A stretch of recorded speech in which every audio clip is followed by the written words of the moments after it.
How do you see the importance of improved relations between China and the US in the military fields? And would you say that one side needs the other more?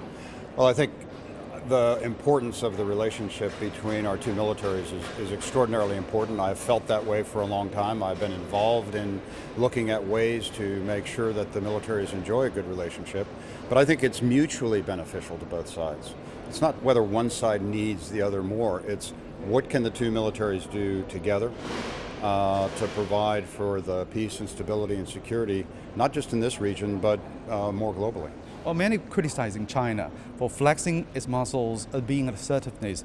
Can China do anything rightly? I think that what is important, and I'll use the example of the maritime issues in the South China Sea and the East China Sea.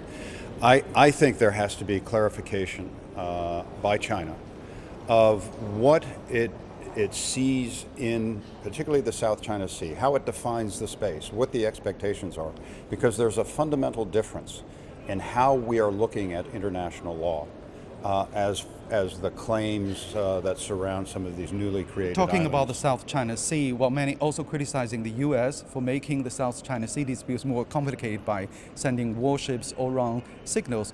Why does the US do that? Well, for one thing, is that is a very important sea lane of the world. And the United States is very interested in freedom of navigation. The United States is very interested in ensuring that there is stability, that there is security in that area. We do not have a claim in the South China Sea. But what we want to see in the United States are the protocols that adhere to the international laws that are accepted globally. Well, many even criticize the U.S. pivot to Asia policy is to contain China. So what is Washington's ultimate goal? Well, the rebalance to Asia is really causing a greater focus to take place, not just militarily, but economically, witness the TPP, and also diplomatically.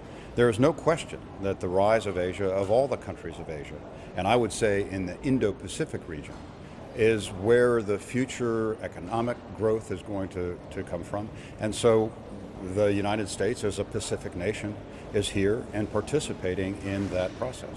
Well, we have seen the US and China have made some progress in creating new mechanisms to avoid future conflicts. Are these new mechanisms really workable? And if it's not, what is your expectations?